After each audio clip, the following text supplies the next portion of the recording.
Language is one of the most important means to communicate, of course, but then to transport theories in a way.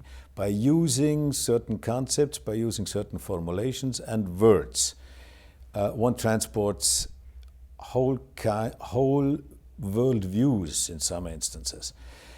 And now, some of these words have the properties of viruses, so to speak.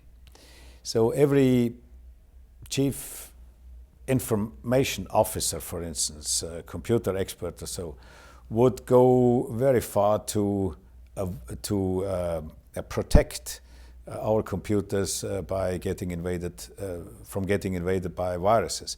So who is protecting the brains and minds of people in organizations of the equivalent of viruses? I give you some examples. For instance, until a few years ago, the word vision in the German-speaking countries, I have to add that because the meaning of vision in the United States or in the Anglo-Saxon world is a little bit different. It's even more serious. But in the European countries, vision was the latest fashion. See, everybody had to have visions.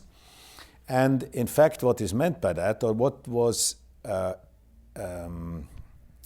is implicitly transported, were just castles of hot air, charlatanry. Bluffers could rise to very high levels by just talking and boasting about their visions. Now, one can start with the word vision, but one cannot stop there. So vision, mission, action. And probably the most important thing is the question, is there a good and right vision or wrong one? How do I make the distinction between a vision on which I can put risk and put the fate of people and so on, and which visions are just daydreams? Another one of these dangerous words, I do not say that we must never use them, but we have to take care of their meaning, is growth. Everybody talks about growth. But then, how do we distinguish between healthy growth and pathological growth?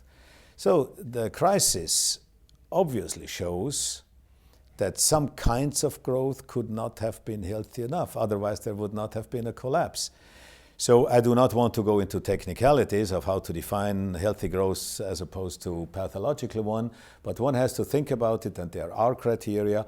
But then people, by just talking and just boasting about growth and demanding it as the ultimate wisdom, so to speak, is rather dangerous by way of using that word.